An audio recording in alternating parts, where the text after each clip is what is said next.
Hola, ¿qué tal? Mi nombre es Diego Guerrero. Bienvenidos a Derecho Debate TV. Todos los días escuchamos temas como transparencia, democracia, rendición de cuentas, derechos humanos. Pero, ¿qué significan estos conceptos y para qué nos sirven? En Derecho Debate TV analizaremos estos y otros temas desde una perspectiva jurídica, pero de la mano de otras disciplinas. El día de hoy hablaremos de un tema que nos inmiscuye a todos y que tenemos que conocer: violencia de género y feminicidio. Para tener una introducción y saber más del tema, le pedimos a Jessica que nos dé su opinión. Jessica, vamos contigo. Gracias, Diego. Y recordemos que el feminicidio es la manifestación de violencia más extrema contra la mujer. Y prueba de esto son las cifras del Secretariado Ejecutivo del Sistema Nacional de Seguridad Pública. En 2018 reportaron 3.607 homicidios contra mujeres y solamente 861 de estos fueron clasificados como feminicidios. Más allá de que esté incluido en el Código Penal Federal, también tenemos que hablar de las condiciones y términos bajo los que está aprobado en los códigos penales locales y también de las investigaciones que se desarrollan en los ministerios públicos, pues esto nos impide conocer el universo. El INEGI, asociaciones y observatorios que se dedican a la investigación de estos temas tienen otras cifras completamente diferentes y es difícil conocer el universo porque no hay perspectiva de género en los ministerios públicos. Hace falta recursos y hace falta una práctica cotidiana de las formas en las que estas causales se van determinando y por lo tanto terminan en tipificarse como feminicidio. Necesitamos conocer el universo para saber qué tan grande es el problema y cómo podemos enfrentarlo. A esto sumemos también los protocolos de prevención y acción. Los ciudadanos no nos hemos involucrado como tal. Tenemos que avanzar a una cultura que realmente sea libre de violencia contra la mujer. Es un problema que estamos enfrentando y es un problema que tanto autoridades como ciudadanos nos corresponde involucrarnos. Volvemos contigo. Gracias, Jessica, por brindarnos esta opinión y estos comentarios que ya nos empiezan a introducir en el tema. Ahora vamos a conocer a nuestros invitados. Carlos Juan Manuel Daza Gómez obtuvo, en su primer doctorado en Derecho, la mención honorífica bajo la tutoría del Dr. Raúl Carrancá y Rivas. El segundo doctorado, obtenido en la Universidad de Sevilla, España, le confirió la distinción magna cum laude con la tesis Imputación objetiva en la participación y tentativa culposas. Tiene 3 especialidades en ciencias penales, una de ellas en victimología por la Universidad de Sevilla. Además, estudió filosofía en la Universidad de Múnich, Alemania, y es profesor honoris causa por la Universidad Autónoma de Tamaulipas, la Universidad de Lomas de Zamora y la de El Salvador en Buenos Aires, Argentina. Ha sido académico desde hace 33 años y es presidente del Colegio de Profesores de Derecho Penal en la UNAM. Por su parte, Heréndira Cruz Villegas Fuentes estudió las licenciaturas en Derecho y en Ciencias de la Comunicación, así como diversas especialidades: en Derechos Humanos por la Universidad de Castilla-La Mancha en España, en Desarrollo de Estrategias de Participación Ciudadana por la Universidad Católica de San Carlos en Sao Paulo, Brasil, y finalmente Educación para Adultos por la Universidad Pedagógica Nacional y la Universidad Iberoamericana de la Ciudad de México. Fue directora del Centro Nacional de Comunicación Social y parte de la Red Nacional de Organismos Civiles en Derechos Humanos, Todos los Derechos para Todas y Todos, ACE. También se desempeñó como fiscal especializada de personas desaparecidas en la Procuraduría General de la República, así como comisionada para la atención de los derechos humanos del Estado de Oaxaca. Actualmente es 4ª visitadora de la Comisión Nacional de los Derechos Humanos.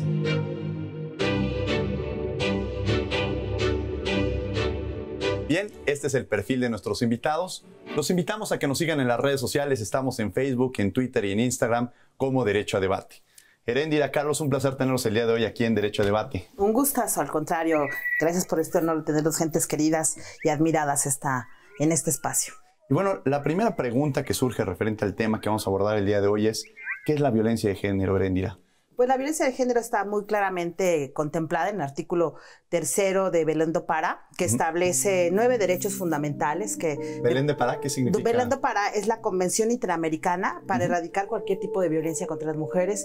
Esta fue fruto de una lucha feminista en los años 80, que fue muy importante, porque lamentablemente todos nosotros sabemos que los derechos no se ganan sino desafortunadamente con sangre, y esta fue una parte de un proceso que se hizo después de varios procesos reivindicatorios en América Latina, y se logró que fuera la primera convención en el sistema interamericano a favor de nuestras mujeres. En sus diversos artículos establece claramente los dispositivos concretos para prevenir, para erradicar y para atender este tipo de violencias. El artículo 3, como señalaba, establece 9 artículos fundamentales que tienen que ver con el derecho a la vida, derecho a la salud, los derechos de orden civil, de orden político, de orden de derechos culturales, sociales, ambientales y sobre todo económicos, que permiten pues evidenciar este tipo de violencias que en lo cotidiano se da. En esta perspectiva, pues evidentemente pues tiene claros indicadores para poder monitorear este tipo de violencias que lamentablemente en México, si bien es indignante, pues observamos que cada día hay muchos más retos, haya habido avances. Hemos cumplido 25 años a distancia de Belén do Pará, a 10 de una sentencia que fue fundamental, que es la sentencia de Campo Algodonero. Campo Algodonero, ¿en qué consiste esa sentencia? Es una sentencia que hizo la Corte Interamericana, lamentablemente por los hechos feminicidas en Ciudad Juárez, en un campo de siembra y de cosecha de algodón, donde iban a tirar ahí los cuerpos de mujeres que lamentablemente habían sido ultimadas. Y se hizo una sentencia que es paradigmática a nivel mundial, donde aclara puntualmente los elementos sustantivos para un debido proceso y debida diligencia en la investigación que debe hacerse a favor de la investigación de los procesos feminicidas en el mundo. Carlos, cuando hablamos generalmente estamos hablando de violencia de género, pero el primer tema sería la violencia. ¿Esta violencia es distinta entre los hombres y las mujeres o cómo podríamos entenderla o cómo la vivimos? Fíjate que yo creo que acaba de dar un punto muy importante. A partir de que se hace ese marco jurídico, en todas las legislaciones a nivel internacional se empieza a llevar a cabo esta situación de poder regular y tratar de evitar esa violencia a través de regulaciones jurídicas. La pregunta es, a partir de que se han hecho estas regulaciones, ¿se ha disminuido la violencia contra la mujer? Entonces, el planteamiento técnico es, creo yo que hacía falta el marco teórico, esa es mi posición. Hacía falta el marco teórico, ya lo tenemos. Hace falta también protocolos que las autoridades hagan efectivos para poder tener consecuencias que redunden en que se disminuye esa violencia. Y también creo yo que paralelamente no nada más a un marco normativo, sino a un marco preventivo. Pero este marco normativo, estos protocolos, ¿permiten reducir la violencia? ¿O qué se requiere para reducir la violencia? ¿Qué es el gran problema o uno de los temas que nos aquejan a la sociedad? Yo nada más diría, el primero, la educación. Eso es fundamental, la educación. La cuestión de la educación dentro del núcleo familiar, que es fundamental. Creo que ahí es donde se parte para toda esa estructura, y no nada más para disminuir la violencia, sino también la incidencia criminal. Porque ¿de dónde salen los delincuentes? Pues del núcleo familiar. Y cuando vemos que la misma familia crea secuestradores, toda una familia de secuestradores, toda una familia donde el papá es golpeador de la madre, donde golpea a los hijos, donde se ejerce violencia y los niños crecen con esa violencia, yo creo que es el punto de partida precisamente para una prevención del delito. Ahí es donde está el punto central. Erendira, ¿querías comentar algo sobre ese tema? Sí, yo quiero decir que lo que dice el doctor Das es fundamental. Efectivamente, debería de haber, por ejemplo, un protocolo homologado. Claro. No existe un protocolo homologado en el país. Ha sido la lucha feminista de todas nosotras para que la Conferencia Nacional de Procuradores asuma el protocolo que incluso ya hizo el MESEVI, que es el mecanismo de seguimiento justo a este dispositivo de violencias contra las mujeres que hicieron en la Comisión Interamericana. ¿Qué habla de este protocolo homologado? Es decir, el protocolo señala cuatro elementos sustantivos. El primer elemento sustantivo es ubicar la situación de que generó la violencia. Es decir, tenemos un tema de subregistro también de violencias de género. Apenas, hace muy poquito, hace un año apenas, el Sistema Nacional de Seguridad tiene el mecanismo para hacerlo. Y por otro lado, dice claramente cuál es una lógica feminicida. Y es por la razón de género y por una cuestión de desigualdad y de situación de desigualdad en términos de la relación entre hombre y mujer, que por el simple hecho de ser mujer eres violentada y eres ultimada. Ese es el tipo fundamental. Entrando al tema del feminicidio, Carlos, si lo tuviéramos o lo manejáramos en ese sentido, ¿no estaríamos no visibilizando el tema cuando la violencia también se está construyendo, se está generando también hacia los hombres? Sí, nada más déjame decir, con lo que refiere ella, debe haber una política criminal. Cuando ella dice que se tiene que hacer una homologación, es concretamente una política criminal integral. Es decir, hacen un parámetro en un sector cuando tiene que hacerse a toda la sociedad. Y el segundo punto es, crean tipos penales a partir de todo esto, como es el feminicidio. Crean tipos penales. ¿Qué son los tipos penales? Los tipos penales son descripciones que se hacen en una legislación, y no existía el delito de feminicidio o el tipo penal de feminicidio. Se crea a raíz de toda esta situación de que la necesidad de un marco jurídico y también a raíz de la problemática que ya nos acaba de exponer de las muertas de Juárez, en donde se dan cuenta que estaban privando de la vida por razones de género a las personas. ¿Sirve entonces que se haya creado esta figura del feminicidio? Yo creo que lo que hace es determinar una situación específica para regularla y poderla llevar ante los tribunales. Es decir, en vez de tener un tipo genérico como es homicidio y sin meterle una sola calificativa, que si es mujer la víctima, entonces se le podrá sancionar con tanta pena, lo que hicieron fue especificar y amplificar los tipos penales. Es decir, en vez de decir al que prive de la vida a una mujer se sancionará con tanto, aquí lo que dijeron fue se priva de la vida por razones de género y ponen 7 hipótesis para amplificar la fórmula, que llegan al grado hasta de meter la necrofilia, que eso ya sería un tema de discusión si debe estar o no por el bien jurídico tutelado. Sí, pero depende que sí. Sobre todo en esta parte yo me gusta coincido y me parece importante, pero la necrofilia podremos tener otro debate que nos invites para este tema, porque sí, efectivamente ha habido procesos de necrofilia gravísimos por simplemente ser mujeres y hay una situación también de una sociedad patologizada. Es decir, no existiría este tipo penal si no existiera una realidad concreta. Y la realidad concreta es que lamentablemente tenemos una gran asimetría de poder entre hombres y mujeres. Efectivamente, hay un constructo de poder donde lamentablemente nuestro cuerpo, que es nuestro territorio, tiene una afectación formal y por eso se crea el tipo penal. Ahora, socialmente, ¿no? Quizá, como mencionaba en el caso algodonero, nos permite de alguna manera generar una visibilización en una violación en materia de derechos humanos, como lo que habían comentado. Sin embargo, en términos jurídicos, abocándolo en esta parte jurídica, ¿se vuelve funcional? O sea, yo creo que en términos sociales y políticos sí. Pero en términos jurídicos, Carlos, ¿se vuelve funcional que existe este tipo? Desde mi punto de vista, sí. Claro, primero era necesario.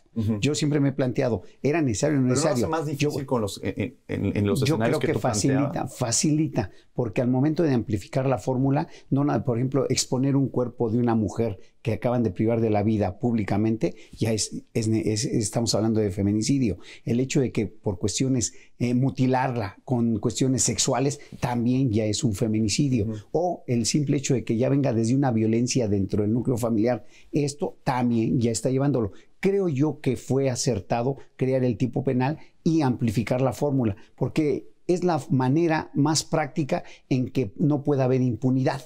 Porque de lo contrario, cuando dejas una fórmula muy genérica, le vas a dar interpretación. Te pongo la pregunta, si tú hubieras puesto mujer y una persona que ya adquirió el género de mujer jurídicamente, pero y también que se operó y que ya funciona como mujer, digámoslo de esa manera. La pregunta es, ¿a él también lo vas a meter dentro de esta hipótesis? Claro que sí. Desde luego, ¿no? Claro que sí, y es importante. Ahí está ya. Y lo que dice el doctor. Porque se amplificó. Sí, pero además es fundamental. O sea, yo considero que el tipo penal, como el caso Mariana Lima, que es paradigmático también. Mariana Lima, ¿cuál es el caso Mariana Lima? Es un caso que la Suprema Corte atrajo, porque justo el punto es que la lógica de tipificar era que se suicidaban las mujeres, por otro tipo de lesiones, y no se asumía socialmente ni penalmente una lógica del orden de castigo que merece una situación de este orden. Entonces, en el caso Mariana Lima es paradigmático para nosotras las mujeres porque la Suprema Corte le endereza la plana al Estado de México señalando puntualmente elementos feminicidas de esta persona que lamentablemente fue ultimada por su pareja y que aparece en la necropsia como un suicidio. Entonces establece puntualmente no solamente el debido proceso ni la debida diligencia con los estándares pertinentes para la investigación con una perspectiva de género, que esto es fundamental, porque no podemos tampoco observar un fenómeno sin un proceso pertinente con base a los estándares en ello. Entonces, esta sentencia es ejemplarísima porque establece eso. También establece otro elemento fundamental, que es el impacto con las familias, porque hay una hermenéutica de los casos. La hermenéutica de los casos tiene que ver con estas violencias normalizadas, donde lamentablemente las mujeres se observan como natural que mi esposo me pegue, que mi esposo me amenace, en fin, ¿no? El tema familiar entonces juega un papel importante justamente en la posibilidad de que se construya una mayor violencia de género. Totalmente. Es decir, son lógicas aprendidas y lamentablemente es un proceso que debemos de ir desestructurando con las nuevas generaciones, porque empieza en el núcleo familiar. Efectivamente, el punto sustantivo empieza desde lo privado y lo público. Es decir, cómo lo privado impacta a lo público, y justo las diversas sentencias y la perspectiva de género es señalar puntualmente los procesos de juzgamiento y de cuestiones de orden de procuración de justicia, y en términos de derecho, que tenemos que tener una perspectiva de género para atender este tipo de fenómenos. Carlos, el tema de violencia de género en México, ¿es igual en todos los estados o hay un mayor índice en algunos estados? ¿Cómo se encuentra el tema? Fíjate que no se tiene esa estadística que digamos general para ver cómo está, precisamente porque seguimos teniendo códigos penales independientes. No hay un código penal único. Se está creando ya el código penal único en este momento, pero hay estados que no recogen todo el feminicidio. Entonces ya ahí tenemos un problema. ¿Por qué tenemos tantos códigos penales? ¿Por qué un código...? Porque no ha habido una política criminal integral adecuada. Y yo creo que el Estado ha cometido un gran error. Hacen un código sustantivo para toda la República, pero lo fundamental era tener el código sustantivo y el código adjetivo. Y el código adjetivo lo hacen, pero no el sustantivo. Entonces ya crean un problema. ¿Por qué? Porque la interpretación de cada Estado tiene que ir adecuado al código adjetivo. Entonces, eso es un problema, entonces, para poder aplicar el derecho. De hecho, ahorita ya está, hay comisiones ya trabajando, en las que yo estoy trabajando, el Código Penal Único, que tiene que salir. Hay una necesidad de hacerlo. ¿Por qué? Porque se puede recoger adecuadamente la parte fundamental de cada estado sin violar su soberanía, pero llevarlo a él. Pasa en Alemania, pasa en España, pasa en Argentina, pasa en los países. En la mayoría de los países tenemos un código sustantivo y un código adjetivo. Aquí es donde tenemos nosotros 32 códigos, más el código federal, más el código militar. No, entonces es una barbaridad. Aplicación. No. Y eso se vuelve un paraíso para la delincuencia. Totalmente. Y la CNDH, nosotros en la cuarta visitoría donde tengo el honor de servir, hemos insistido mucho en esta parte de la homologación, primero de estos instrumentos fundamentales para la investigación y la debida diligencia, y el primer respondiente, que además es la policía municipal, que no tiene la menor idea la policía municipal en un rancho, en una colonia, en un barrio, para atender este tipo de situaciones. Incluso hasta los servicios de salud pública, pues ¿por qué llegar a una escala donde una mujer llega primero con contusiones, cierto tipo de lesiones que son claras tendencias feminicidas? Pero hay otro instrumento que me parece importante colocarlos, que son las alertas de género. Las alertas de género es un instrumento que se propició a través de un dispositivo que ciertas luchas feministas dieron para poder ir visibilizando y atender en los territorios donde hay violencia feminicida este tipo de acciones de orden preventivo. Entonces apartan ciertos recursos para poder fortalecer capacidades en los sistemas de procuración de justicia y de impartición de justicia. Actualmente hay 20 alertas de género en el país, hay 10 procedimientos, y curiosamente ese puede ser un indicador fundamental también para observar las cuestiones de tendencias feminicidas. ¿Estas alertas de género son como las recomendaciones? ¿Las tienen que aceptar las entidades Formalmente federativas? hay un grupo de trabajo que a través del CONAVIM, de la CONAVIM, que es la Comisión para Atención de Violencia a las Mujeres, que es una instancia dependiente de la Secretaría de Gobernación, donde está un grupo de expertas, un grupo de sociedad civil y la CNDH como el órgano observante para eso. Hablaba sobre recursos. ¿Hay posibilidad de reparación del daño cuando hay...? Formalmente sí, es decir, obligadamente se da un procedimiento para reparación del daño, donde evidentemente se da la atención específica a los menores, y hay niños y niñas y adolescentes como parte de la afectación fundamental, y sobre todo en la atención para prevenir, es decir, que haya una garantía de no repetición, como así se dice en materia de derechos humanos, para que eso que sucedió en Guerrero no vuelva a suceder de otra manera para otras mujeres. Un problema, Carlos. Déjame retomar lo de alerta. Para mí, no, las desconocía lo de la alerta de género, pero es fundamental porque es una parte preventiva. Si esto se pudiera difundir más, si esto se pudiera amplificar más, yo creo que tendríamos mejores resultados y no tendríamos que llegar al feminicidio y no tendríamos que llegar a autos. Yo creo que lo que está haciendo la Comisión de Derechos Humanos al poner estas alertas de género, creo que es fundamental porque se hacen diagnósticos de las zonas y el problema específico y se puede atacar, si no, no lo puedes hacer. Porque yo creo que es visibilizando el problema, claro, ¿no? Que claro, creo que claro. Lo importante cuando hablamos de reparación del daño es que no exista la repetición. Es decir, muchas veces pensamos en los temas económicos, pero lo importante es que no haya la repetición. Y creo que estas alertas de género coadyuvan a que no existen este tipo de problemas. Y bueno, vamos a un corte. Estamos en Derecho a Debate TV y regresamos. Defino el feminicidio como homicidio en el sentido de que las personas que lo hacen no tienen el pensamiento de valorar una vida, una estrategia de marketing para las grandes compañías que lo absorben, porque es como llamar la atención de las personas. Y la otra es el ataque al sentido más débil. Las 3 palabras para definir feminicidio son odio, miedo y desamor. Odio respecto al odio que se le tiene a la mujer, a la figura tal cual, femenina. Miedo a partir de los que ejercen el feminicidio. Este miedo que se tiene hacia la mujer, que el hombre lo pueden llegar a rebasar. Y el desamor, no solo a la mujer, sino creo que a la humanidad. Violencia, inseguridad y desigualdad, porque vemos que los hombres nunca han aceptado a las mujeres como sus iguales, las ven como su contrario y eso los lleva a la inseguridad de creer justamente que son superiores y pues eso los lleva a la violencia, por el miedo, por las inseguridades que tienen. Y si tuviera que describir en 3 palabras el feminicidio, sería asesinato, misoginia y machismo.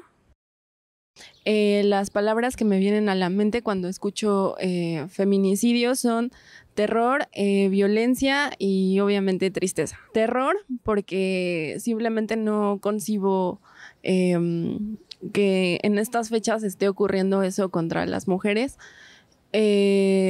Tristeza porque siento que aunque hemos crecido como grupo en la sociedad y hay una igualdad, en teoría debería haber una igualdad, en la práctica pues vemos que no.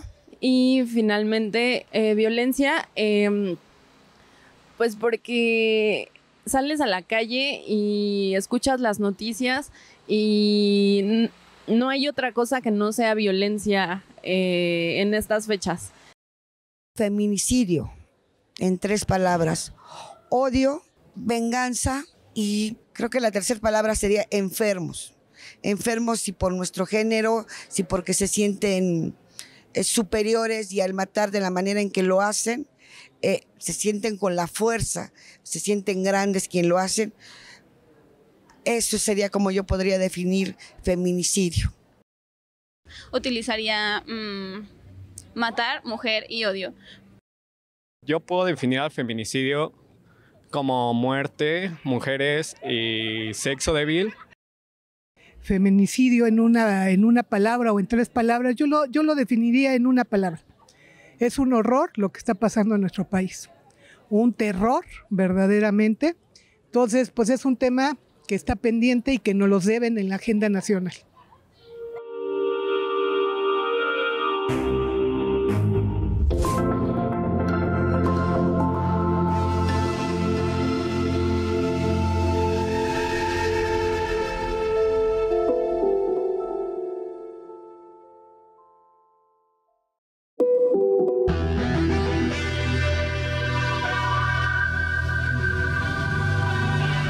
Estamos de regreso en Derecho a Debate TV. Estamos hablando sobre el tema de violencia de género y llevarlo incluso a uno de los temas más graves y lamentables que se pueden vivir en una sociedad, que es el feminicidio, los elementos que caracterizan este feminicidio y sobre todo un tema muy interesante que nos hablaba Jessica en su comentario, que es precisamente el tema de los datos. Los datos son alarmantes, doctor Carlos Daza. Hablar de estos números nos reflejan que efectivamente se ha visibilizado, pero se ha aumentado el tema del feminicidio. Sí, fíjate que nada más quiero hacer un marco. Hay un trabajo de Jim Bernard-Lee donde dice que en donde existía pena de muerte, cuando se abole la pena de muerte se disminuyen los homicidios y en donde se impone la pena de muerte se aumentan los homicidios.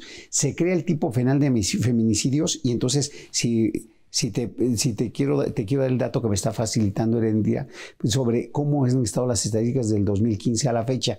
Y aquí te da un marco conceptual de efectivamente cómo está manejándose esto. Por ejemplo, mira, el dato que tenemos es que en el 2015 hubo 411. En el 2016, 602, va incrementando. 2017, 742. 2018, 884. Y ahora, de enero a agosto del 2019, van 638. Y todavía nos queda septiembre, octubre, noviembre, diciembre. En 4 meses puede rebasar los 884. También debemos de entender que cómo se saca esta estadística. Acuérdense que, por ejemplo, si una persona, una mujer, aparece muerta, la van a poner desconocido, cadáver de mujer desconocida, pero no le ponen feminicidio hasta que no se investigue y se pueda determinar. Entonces, esas hace variables en cuanto a la estadística, aunque para mí es una muy buena referencia de que a partir de que se cree el tipo penal de feminicidio, se incrementan. Con mayor profundidad. Yo quiero decir que lo que dice el doctor es fundamental. Primero, las mujeres, porque se traducen números, es un poco sensible decir, pero ciertamente las mujeres que lamentablemente han fallecido en estas condiciones o han sido asesinadas y ultimadas, literalmente dicho, debería de ser a la inversa. Por ejemplo, nosotros como Comisión Nacional de Derechos Humanos hicimos una investigación sobre violencia feminicida en las procuraciones de justicia, las instancias de procuración de justicia. No nos contestaron todas, ese es un primer indicador. El segundo indicador es que Sinaloa, debo de aplaudir, que es la Fiscalía General, con mejores prácticas para la cuestión de investigación feminicida, porque de origen, al revés de lo que dice muy bien el doctor, ellos califican como feminicidio. Sí. ¿No? Entonces, de origen calificas y aunque después en la investigación vas determinando otras características, ayudan un poco a ubicar el estándar de origen que debe de tener por las condiciones y la hermenéutica. La primera línea de investigación debe ser por el hecho de ser mujer. Por las condiciones y la hermenéutica. Exactamente. Por la hermenéutica en la cual fue probablemente sea por otros factores, pero no por las condiciones, eso, entonces debo reconocer, porque además fue ex ombudsperson el actual Ríos Estavillo. Juan José fue mi compañero. Entonces, Juan José es una gran persona que además tiene una gran sensibilidad y habla de esta perspectiva que independientemente que exista o no el tipo penal, él dice yo voy con esto, ¿no? Esta otra cuestión me parece importante colocarla. Es decir, efectivamente empezamos con un 2019 de 7 mujeres ultimadas al día. Ahora vamos a 10 mujeres ultimadas al día. ¿Qué significa esto? ¿Y qué nos pone a revisar en términos no solamente del orden jurídico formal, sino del origen que genera las violencias? Porque aquí podemos hablar de diversos tipos de violencias, que el último grado, lamentablemente, la tendencia feminicida. Nosotros tenemos un proceso que tú eres aliado de nosotros, que es la Escuela de Igualdad Sustantiva, porque hay un tema ahora, doctor, que nos parece muy importante.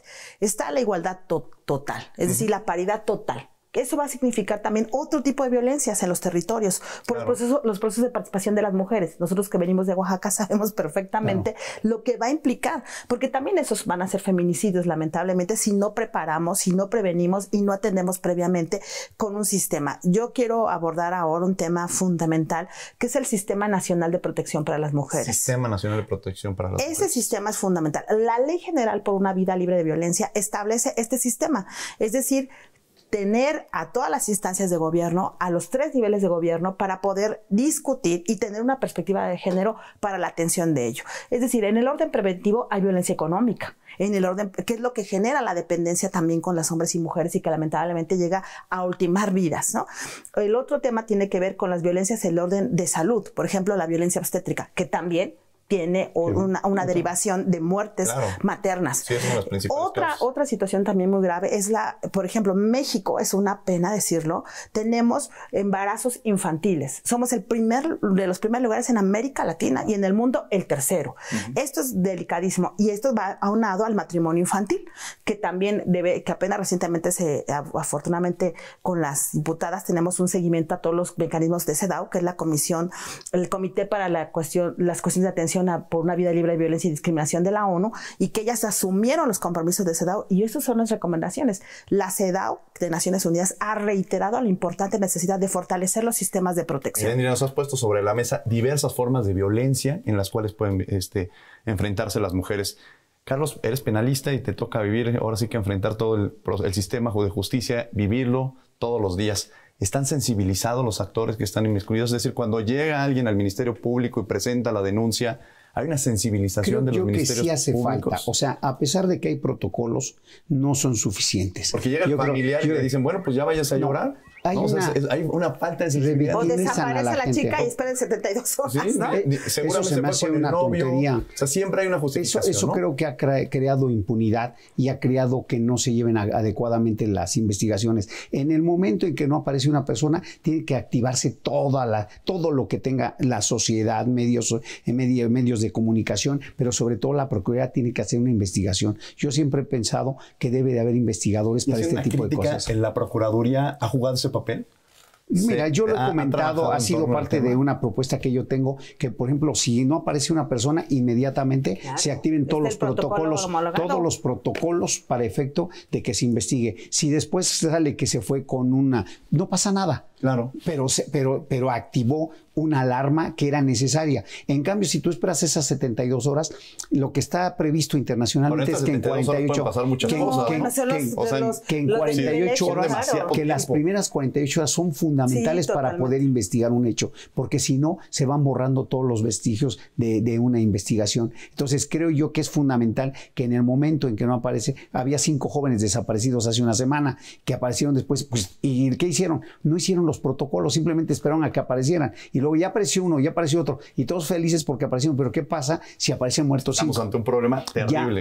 Y hay un protocolo homologado a diferencia del de feminicidio. Yo fui fiscal de desaparecidos y les puedo decir que esa fue la lucha siempre para homologar con todos los estados de la República Mexicana esto. Claro. Y el feminicidio no existe, Diego, ese es un tema. Podemos tener la ley, podemos tener las instituciones, pero en la práctica real, que eso es a mí lo que me llama mucho la atención, es cómo se está llevando a cabo. Porque tenemos muy claro, o sea, lo que dicen es, en la teoría podríamos decir, ya estamos llevando todo el procedimiento, pero ¿qué pasa esa madre, ese hermano, ese hijo, que de pronto se acerca al Ministerio Público y lo primero que le dicen es, seguramente se fue con su novio, seguramente anda de fiesta, igual ella tuvo la culpa? O sea, todos estos adjetivos, cómo se vestía provocadoramente, o sea, todos estos adjetivos estaba borracha, que no ayudan. Y no lo dice el vecino, sino lo dice la autoridad que debería generar justicia. Yo creo que debería ser al revés. La autoridad, en vez de desinhibir a la gente para que denuncie o para que aporte, inmediatamente tendría que actuar.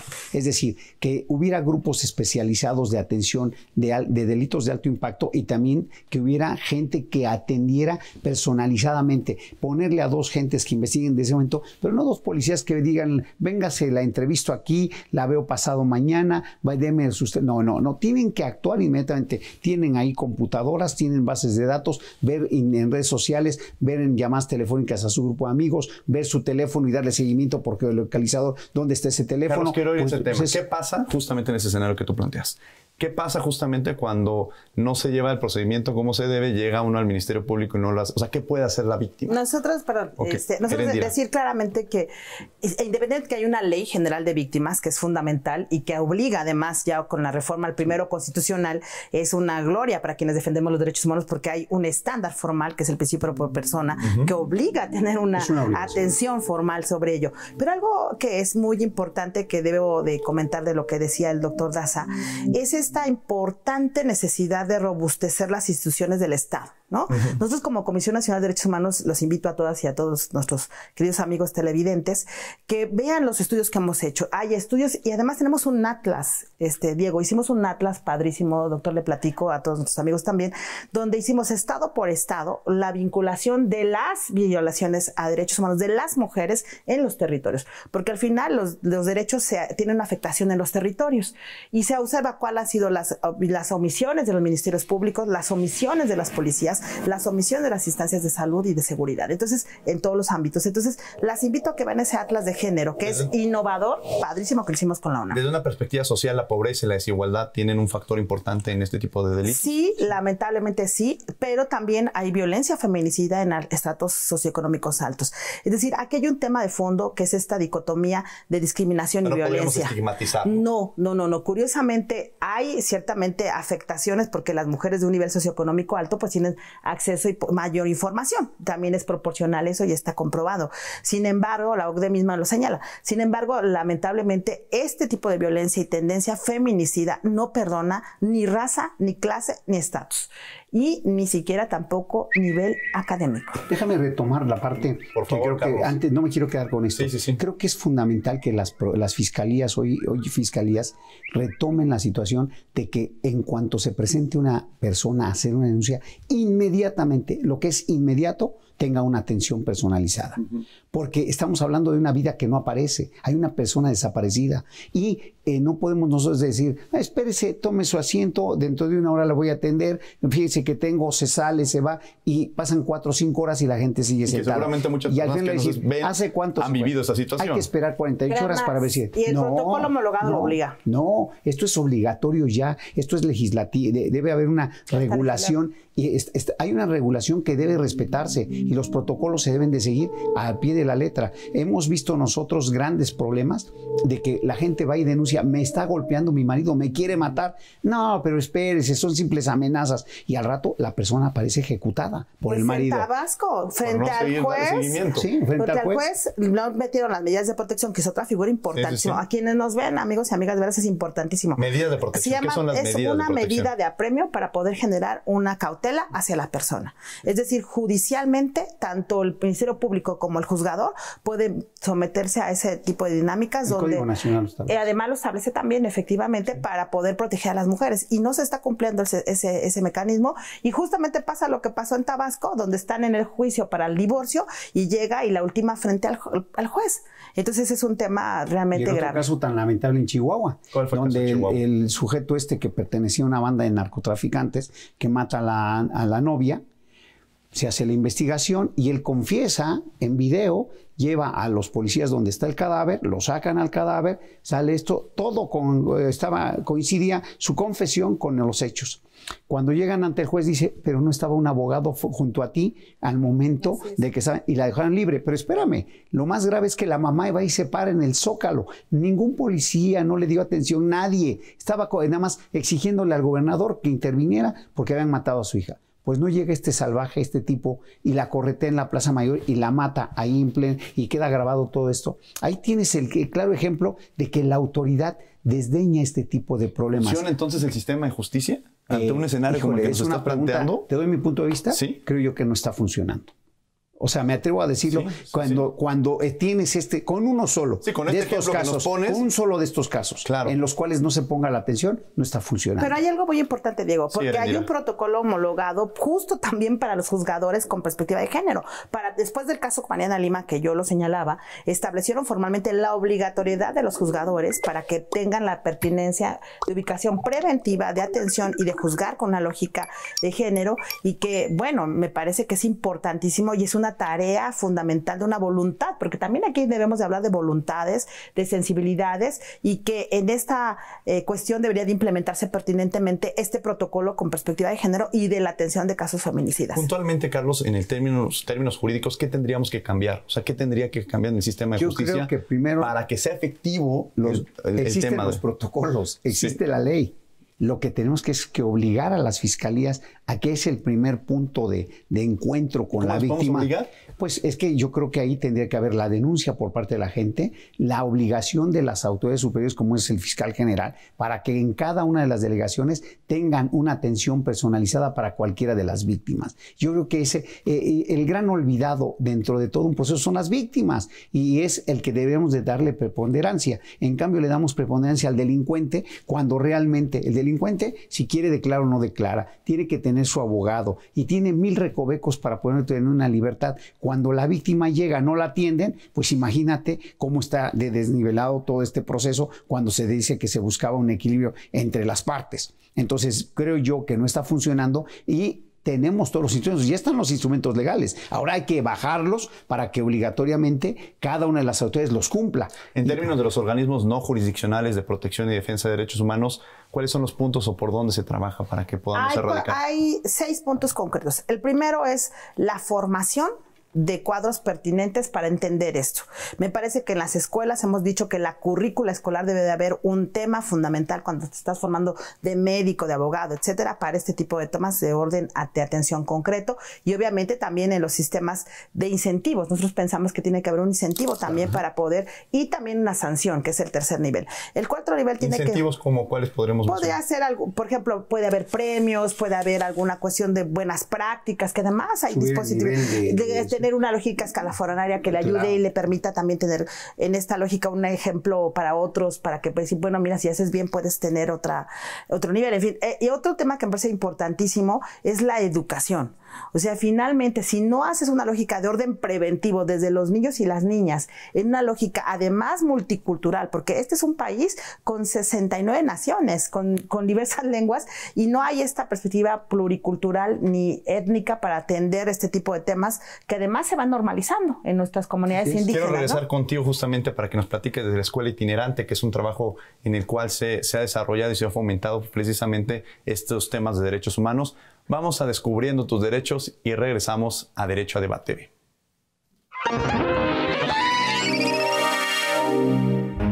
Dentro del derecho a una vida digna se encuentra el derecho a una muerte digna. Sí, aunque suene redundante. Es decir, en caso de un diagnóstico médico de enfermedad terminal en el que el paciente se prevea desahuciado durante los próximos 6 meses, este paciente puede decidir si tomar un tratamiento que prolongue su vida o no. Todo esto se puede realizar mediante un formato ante notario público que garantice la capacidad de decidir del paciente.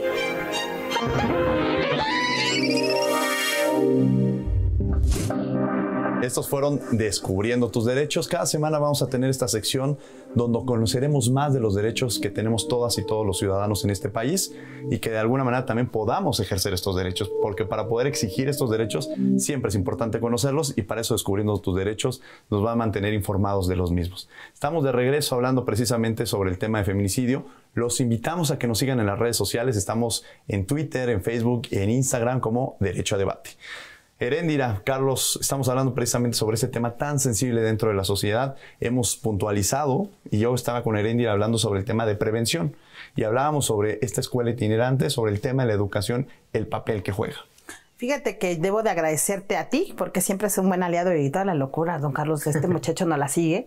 Pero algo importante que nuestros amigos que nos ven pueden seguirlo, porque es un formato de educación a distancia, donde ustedes pueden inscribirse el año que entra, porque es gratuito y es un diplomado que permite acercarnos. Además han estado personas de lujo, de verdad, en este proceso de formación. Han sido en 8 estados, en los 8 estados donde mayor violencia feminicida tenemos. Es por eso que los escogimos en Chihuahua, en el Estado de México, en la Ciudad de México, en Chiapas, en San Luis Potosí, en Veracruz y demás. Bueno, entonces debo decir que esta escuela de igualdad sustantiva, donde tú eres nuestro padrino, hablando de padrinos, es la Senado de la República también, está el INPI, el Instituto Nacional de Pueblos Indígenas, está la Comisión Nacional de Derechos Humanos, conjuntamente con una organización que se llama Mesa de Mujeres, que es la que llevó el litigio de Campo Algodonero, donde pues justamente hicimos sinergias para poder formar a servidoras y servidores públicos, porque están gente de las procuradurías, están todas las ombudspersons de estos estados, entonces está súper lindo porque están las comisiones estatales de derechos humanos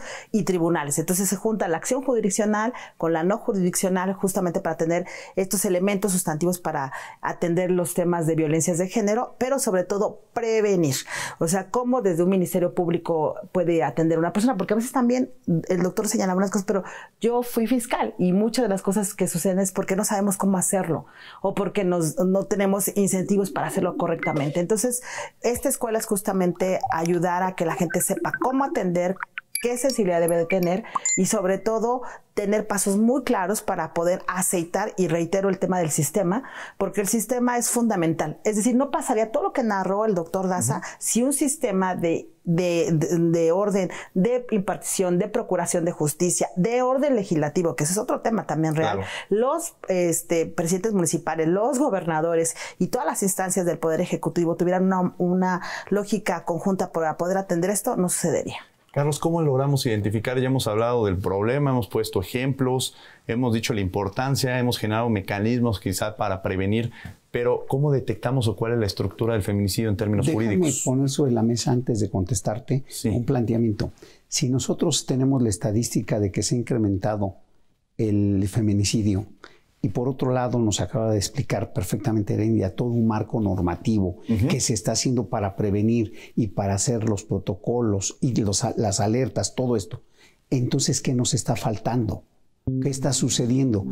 ¿Qué es el factor por el cual, si ya tenemos todo este engranaje jurídico que está bien hecho, ¿por qué se está incrementando? Entonces, yo creo que aquí tiene que ver mucho el punto educación. Sí. Porque la gente, aunque le pongas, por ejemplo, el tipo penal de feminicidio no es cualquier cosa. Para mí le pusieron de 40 a 60 años de prisión. Para mí es correcto cuando se cierra el arbitrio judicial, porque hay tipos penales, por ejemplo, el secuestro antes de la reforma tenía de 3 días hasta 70 años. Entonces un juez podía ponerle 1 año, año y medio a un secuestrador que priva de la vida, era una barbaridad. Entonces creo yo que en política criminal cerrar el arbitrio judicial fue adecuado. Entonces ponerle de 40 a 60, el peor panorama para un feminicida es que le van a poner 40 años de prisión, y eso es correcto para mí. Entonces, equiparado esto, tiene ¿Pero aumentar las penas significa que se reduce? No, aumentarla no. Cerrar nada más el. Perfecto. O sea, no, para mí las penas muy altas, y pasa en España y pasa ahorita en la Comunidad Europea, están buscando, por ejemplo, perdón que traiga a colección porque traigo muy fresca esta información.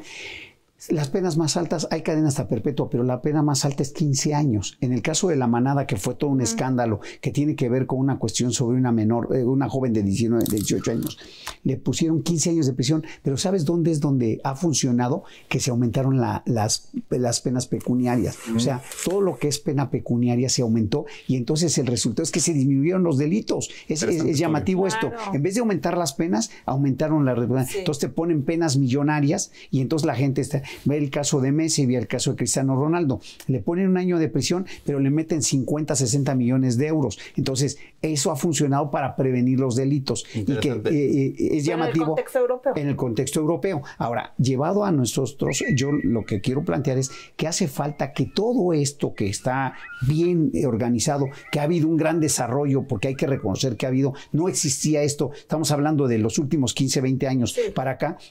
Ha habido un gran desarrollo sobre toda esta materia, y creo que era fundamental hacerlo. Creo que vamos por el camino indicado. Creo que ya se sembró para poder cosechar lo adecuado, pero creo yo que falta todavía mayor difusión. Uno, que las autoridades se pongan las pilas y que hagan lo que conforme a derecho o corresponde, que es ahí el otro factor. Que las familias dentro del núcleo familiar trabajen paralelamente con las autoridades y con la sociedad, y que la Comisión de Derechos Humanos está haciendo una gran labor porque es la gran difusora de todo esto, y creo que es la pionera en dar esta formación y estructura para la prevención de los delitos. Y entonces, cuando nosotros tengamos esto, el resultado va a ser en breve.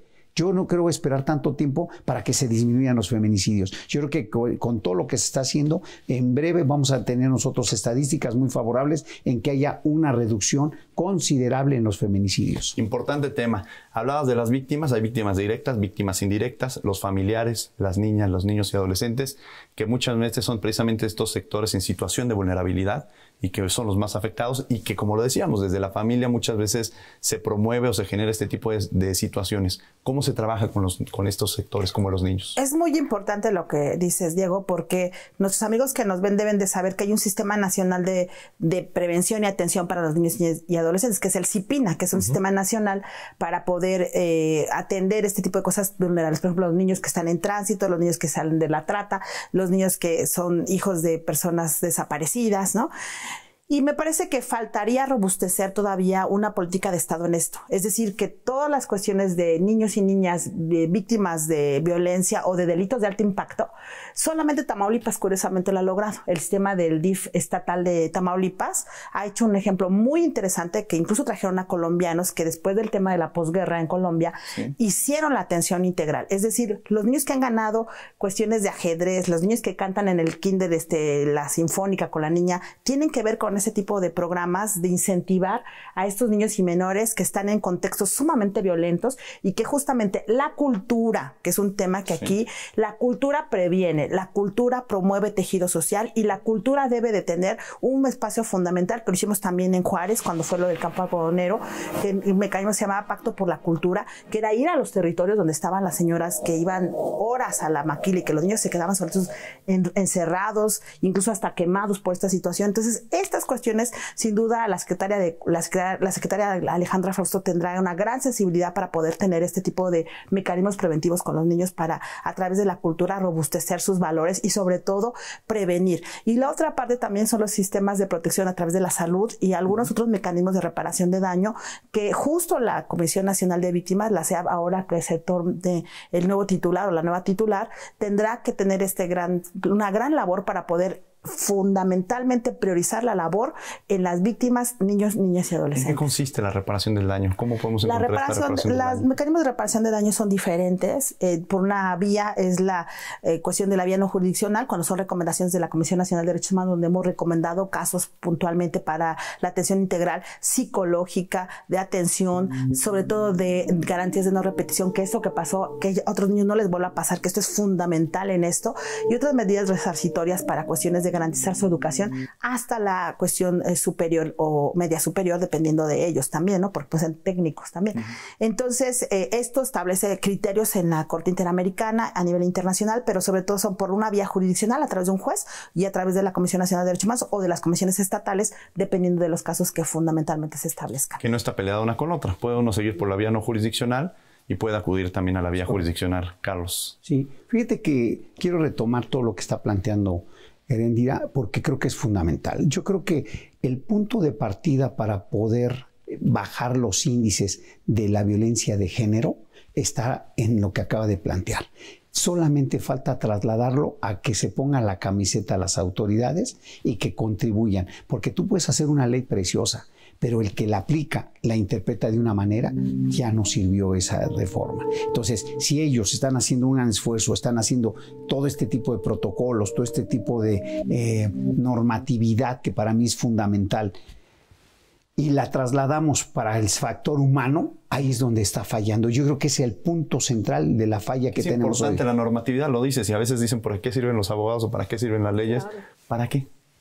¿Para qué? Para esta exigibilidad de alguna manera, claro, que podamos exigir estos derechos, ¿no, Carlos? Es fundamental, porque si los tienes ahí, pues exígelos. Y luego que la autoridad te dé la razón. Pero entonces, ¿no? Pero claro, hay que difundirlos para que la gente lo conozca. Y la autoridad los debe conocer primero para poderlos difundir. Que ese es ahí otro de los grandes factores en los que falla. Entonces, ¿qué necesitamos hacer? Pues que todas las autoridades, y estoy hablando de jueces, magistrados, ministros, y sobre todo en las fiscalías, y el factor también de derechos humanos, todos tienen que tener un mismo planteamiento: la protección de la víctima, la prevención de los delitos. Cuando tú viene la persona llorando y trae un ojo morado porque le pegó el marido y dice, ay señora, pues es su esposo, no pasa nada, y le dice, váyase a su casa porque esto ni es un simple lesión baja, pues ese ya es un foco rojo o un indicador de que no se está atendiendo a la víctima. Ese es el comienzo. Si no hay una reacción del Estado en ese momento, eso se traduce en un homicidio. Ahora, hay una parte, ya hemos dicho, las autoridades tienen una responsabilidad. A nivel de educación también las universidades tendríamos una responsabilidad, los medios de comunicación difundiendo esta parte. Totalmente. También tenemos una gran responsabilidad. Totalmente, son fundamentales. Nosotros desde la Comisión Nacional de Derechos Humanos ahora tenemos una cuestión muy importante, que primero también son los lenguajes. El lenguaje de género es muy importante para empezar. Sí, claro. Y segundo, los estereotipos, porque también los medios de comunicación refuerzan estereotipos de sometimiento desde las películas de Sarita García, que con todo respeto, que es la mujer abnegada, subyugada, ¿no? Obediente, sí, que se viste, que son estereotipos y que generan discriminación y violencia. Entonces, y si tienes un tatuaje eres malo, entonces ese es otro tema, ¿no? Y juegan un papel fundamental en la lógica, por lo menos de difusión de los derechos humanos, son unos grandes aliados, y aprecio el trabajo de gente muy comprometida que incluso ha ganado premios y hay varios premios que como Comisión Nacional de Derechos Humanos tenemos para incentivar la labor periodística a favor de la defensa de este tipo de cuestiones, y sobre todo agradecer también que ahora en la lógica de las igualdades, no solamente es tener diputadas o de tener gobernadoras sino también la posibilidad de que los hombres y las mujeres no nos veamos en confrontación. Y ese discurso tiene que ayudarnos los medios de comunicación para que día a día los hombres y las mujeres puedan, las niñas ahora jugar fútbol, las niñas puedan ser científicas, hasta Barbie, bueno, ya ha sacado una línea de científicas, ¿no? Entonces, decir que justo los medios nos parece que es una ventana de oportunidad para poder, este tipo de espacios como el tuyo, Diego, que te apreciamos esto, porque son fundamentales para renovar nuevos códigos de relación entre hombres y mujeres. Carlos, tú también eres muy asiduo a los medios de comunicación, trabajas con ellos. ¿Cuál es la responsabilidad? Sobre todo has tenido toda esa parte, ese papel. Primero, felicitarte porque lo que estás haciendo es un medio de comunicación, estás difundiendo un tema fundamental hoy en día que va dirigido al núcleo familiar. Creo que es parte. Segundo, para todas las jóvenes, para todas las jovencitas, para las niñas, para las madres de familia, tener conocimiento de estos hechos de expertos como es Heréndira, en el caso de cómo tiene la protección y qué derechos tiene, creo que es fundamental. Y yo quiero cerrar mi participación agradeciéndote que nos permitías, Heréndira, a mí ser tus padrinos de este primer programa. ¡Qué lujo! Porque la verdad es extraordinario y sobre todo creo yo que haces una gran labor social, el de difundir programas de alto nivel como el que estás haciendo con Heréndira, en el sentido de que son temas de sensibilidad social, son temas de impacto me gustaría tocar social. Esta parte del tema de la responsabilidad social. Ya hablamos de la responsabilidad de los medios de comunicación, de la educación, pero ¿cuál es la responsabilidad que tiene la sociedad, quienes nos están escuchando? ¿Cómo pueden empezar a trabajar para empezar a erradicar el tema del feminicidio? Yo creo que es algo importante que no hemos dicho este día, pero la OIT acaba de sacar un tema importantísimo que tiene que ver con violencia y acoso sexual. Y la OIT es la Organización Internacional del Trabajo, para quienes nos ven. Esta institución es importante porque ya habla de una vinculación de las empresas y los derechos humanos como obligados para que esto no suceda como algo normal. Porque la mayor parte en este país las violencias se dan en el hogar, en las escuelas y en el trabajo. Y esto es fundamental porque nos ayuda a difundir adecuadamente esto. Carlos, muchas gracias por haber estado con nosotros el día de hoy. ¿Algún comentario que quieras hacer para cerrar? Simplemente agradecerte y augurarte que va a ser un excelente programa y que va a ser de un gran servicio social, sobre todo. Carlos Daza, muchas gracias por haber estado con nosotros. Heréndira Cruz, muchas gracias por siempre ser una aliada y estar apoyándonos en estos proyectos. No, hombre, al contrario, un honor primero estar con el doctor Daza y contigo como padrinos en este espacio y decirles a sus amigos que nos ven que no se pierdan esta serie, que esta serie vale la pena y que desde la Comisión Nacional de Derechos Humanos el poder de la gente está en ustedes. Que además han tenido, quiero abundar en esa parte que decías, qué gran comercial acaban de sacar con la Sonora Santanera. La Sonora Santanera, que les mando un beso cariñoso a la señora, la viuda de Carlos Colorado, que fue muy gentil, y por supuesto a don Gil, que es el manager, y a don Andresito, que es el histórico de la Santanera. Yolanda Colorado. No, ha sido maravilloso. Pues bueno, se nos ha terminado el tiempo. Les invitamos a que nos sigan en las redes sociales. Estamos en Twitter, en Facebook y en Instagram como Derecho a Debate. Ha sido un placer estar con ustedes hablando de este tema. Agradecemos a Carlos Daza, que ha estado con nosotros, a Heréndira Cruz, a Jessica, que también nos haya dado su opinión sobre el tema. Y nos vemos en su programa Derecho a Debate TV.